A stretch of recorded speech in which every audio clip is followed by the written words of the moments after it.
This is a CBS News special report. I'm Kelly O'Grady. The Pentagon is currently locked down due to a hazmat situation. Now, Chief Pentagon spokesman Sean Parnell tells CBS News the Pentagon systems detected a, quote, air quality issue.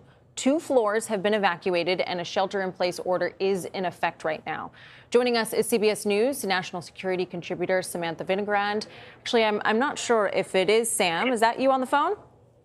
I'm here, yes, thank you. All right, actually, we're going to go to Ellie Watson first. So, Ellie, talk to me about the situation on the ground right now. We know that this is developing, but you have some reporting to share.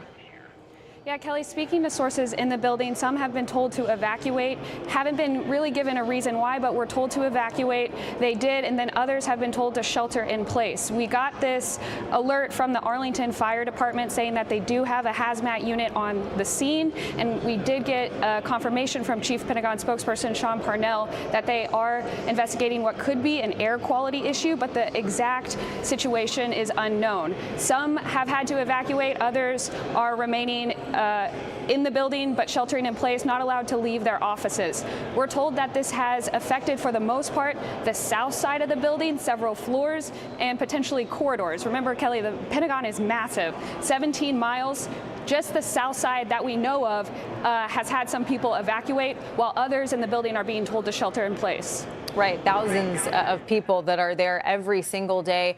Ellie, do we know exactly where this was first detected, this air quality issue? You mentioned the south side of the building, but do we have any more specifics at the moment? We don't at the moment. The individuals I've talked to didn't see the specific situation or smell anything, but they were told to evacuate on the south side of the building and did pass Pentagon police officers. The Pentagon has its own police force who were at different doors and corridors and wearing face masks. And so, Ellie, I mean, you're very familiar with the Pentagon building. Obviously, there is no indication right now that this is anything nefarious. But in terms of access to the Pentagon, I mean, no person can just walk in there, right? Just sort of paint a picture for us of what it even takes to get into the building. There is only one visitor entrance, and before you can be a visitor to the Pentagon, you have to go through a essentially back check process where they have your personal information. So not everyone can just get into the Pentagon. There are tens of thousands of workers in there, but they have all been cleared with their passes. There are different entrances around the Pentagon, but if anyone were to come in from the outside, it would be just from that visitor entrance, and there would have been security ahead of time. And so you mentioned sort of a mix of evacuation, shelter in place. I personally have never been to the Pentagon, but it is a windowless building, correct? It's pretty large, 5 floors, 5 sides, 10 corridors. So, but there are regularly different fire emergency practices, fire drills, so that everyone knows where they're supposed to go in a situation potentially like this or more serious. All right, Ellie Watson, thank you so much for joining us today. I want to return to CBS News National Security Team Coordinating Producer James Laporta. So, James, obviously the situation is developing. What are you hearing from your sources about what's happening at the Pentagon right now? Yeah, so we're still gathering details at the moment, but what the little that we know is just before 11 a.m. Eastern Standard Time, the Pentagon Force Protection Agency, which is the agency responsible for securing and guarding the actual Pentagon grounds, sent out an all-hands email to staff at the Pentagon, telling them to shelter in place. Specifically, this included corridors 4, 5, 6, and 7 from floors 2 to 5 inside the Pentagon, that they were to shelter in place. If they had meetings scheduled, they were told to reschedule those meetings and then make them virtual if they could. It also made clear that they are not to leave their offices to, say, go to the bathroom or anything like that. They are to remain in place, and they are not allowed to leave until the all clear is signaled. Other than that email telling them to shelter in place, from what I'm hearing is that they're not getting much information at all. So just like we're trying in the news media, we're trying to figure out what is exactly going on. People inside the building don't know exactly what's going on either. So that's the latest that I've gotten from people that I've spoke to in the last couple of minutes. And so in a situation like this, in your experience, what agencies would be involved in responding to a situation? So like we know, as they said, the hazmat team is in place, is coming to check things out. They would have training in what we call CBRN, which is chemical, biological, radiological, and nuclear. So they have tactics, techniques, and procedures for testing to rule out any of those things. So, but right now we just don't know. This could be just a precaution or something more serious, and that's what we're trying to figure out. Okay, James Laporta, appreciate you joining. I want to go to CBS News national security contributor Samantha Vinograd. So, Sam, and you have tons of experience in this area. You hear a situation like this, that you've got hazmat teams responding, you have people sheltering in place, some have been evacuated. What is your read with the limited information that we have right now? Well, I think it's important to put this in context. In the first instance, we actually don't know if there is an active hazmat situation. We know that there has been detection about a possible threat related more than likely to chemical, biological, radiological, nuclear, or explosive substances. So what we do know is that there are 23,000 people or so that work at the Pentagon who are likely quite worried right now. However, it does appear that the system is working insofar as there is a potential threat detected. Again, that could be an accidental spill of a chemical, for example, or it could be somebody introducing a prohibited substance into the Pentagon. We know that there was detection. We know that emergency protocols seem to have been followed. Individuals were alerted about a potential situation. They were told to shelter in place or to evacuate, and emergency responders were on the scene quite quickly, and that is a multi-agency response between federal officials as well as state and local officials, including, for example, Arlington County Emergency Services and Fire Department, among others. So this multi-layered response system seems to be working while we work to ascertain what, if any, hazardous substance has been introduced into the Pentagon. And just to recap for those that are just joining us, we are talking about a situation at the Pentagon. It is on lockdown. There are some folks that have been evacuated, some that are sheltering in place. There is an air quality detection issue. We are talking to Samantha Vinograd right now. So, Sam, in a situation like this, you just laid out for us, it does seem that security protocols have been followed. Is there any concern about danger or contamination to anyone outside the Pentagon? I would imagine it's fairly isolated, but what would be your read in this situation? Kelly, at this point, we don't have any indication of a broader public safety concern. However, I do want to stress that we just don't know a lot right now. Again, we don't know if there's actually a hazardous substance that has been released into the Pentagon.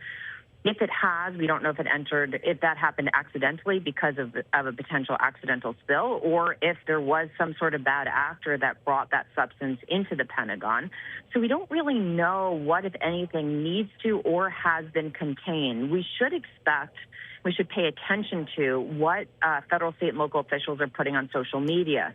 So, for example, the Arlington County Fire Department and EMS should be advising the public about any broader public safety concerns. And we should hear about those sooner rather than later as these trained professionals conduct their work. I do want to emphasize that the individuals responding to this incident practice for this regularly. So there are a series of drills that are performed regularly, exercises with Pentagon personnel, people working there about what to do in these situations, and drills between, again, these various levels of responders, federal, state, and local. So the communications coming out of these officials' social media accounts will be critical.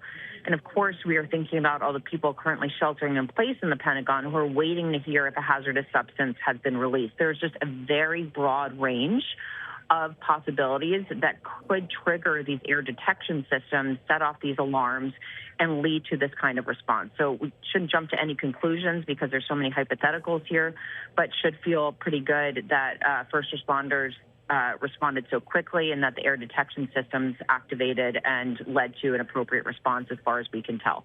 This is why I always appreciate talking to you in these kinds of situations, Sam, because You lay out what we do and what we don't know and what we cannot speculate. So, Sam, thank you so much for joining us. We're going to go back to Ellie Watson. So, Ellie, you mentioned the south wing of the Pentagon. Where specifically is the Secretary of Defense's office? Would this have been impacted, by this evacuation or shelter in place at all?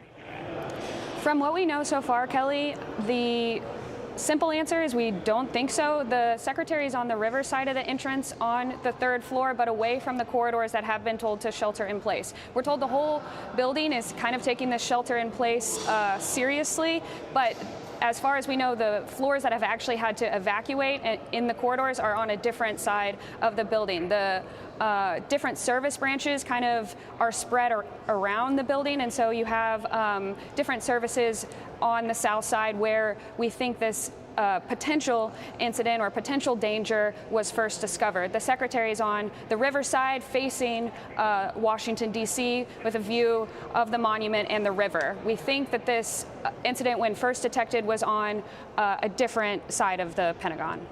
Okay, appreciate the context and the update there, Ellie. I want to bring in Elliot Ackerman. He is a CBS News contributor. Elliot, you have actually worked in the Pentagon before, so you're hearing this information as it's developing. We have the shelter in place, the evacuation for some. You just heard Ellie talk about specifically, where, at least at the moment, we can understand where this first was detected. So what's your first reaction upon hearing this?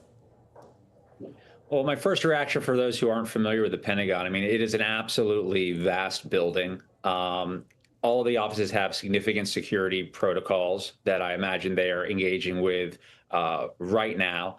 So there are probably evacuations going on in parts of the building that have nothing to do with this incident, and where people are sheltering in place. I imagine there's a very methodical process in place right now to get those people out of the building safely.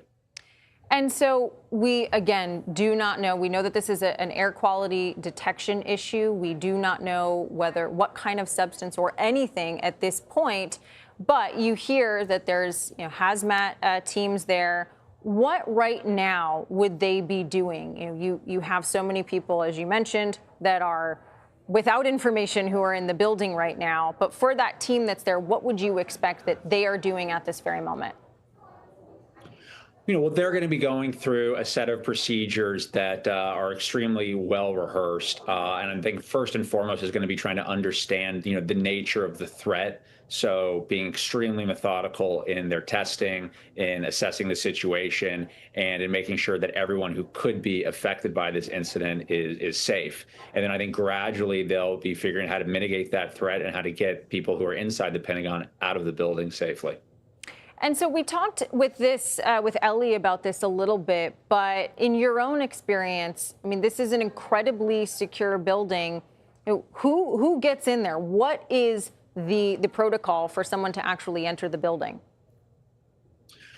Well, I think, it basically has security protocols that are, equal to, if not higher than what you would see at an airport. And although a huge amount of people work at the Pentagon, many of those enhanced security protocols were put in place after September 11th. So it's tough to speculate, if this came in and how it came in from an outside point of view. But the security there is pretty tight. It's not easy to get in the Pentagon if you're not authorized personnel. Yeah, Elliot, I also want to ask you, I mean, we are learning this information as it is coming in. What would be your concern? What could they be looking for in this moment? They're obviously trying to detect whether this is dangerous or not dangerous, but what would be your concern here? So I think any of the first responders here absolutely need to be treating this incident with the highest levels of concern. So, we have to assume that this is some type of a real threat, some type of a, chemical weapon. But that's going to take time to understand what this is. And I think, obviously, there's a lot of confusion, as we can see in our own reporting, trying to understand exactly what's going on. And I think the first thing those first responders are going to be doing is going to be trying to mitigate that confusion and understand exactly what the nature of the threat is that they're facing. Obviously, the U.S. is at war right now with Iran. I mean, it's easy to speculate of all the many things this could be, but the first thing that has to happen is those first responders need to figure out exactly what is causing this problem. All right, Elliot, really appreciate you joining us and giving your perspective and some context of the situation.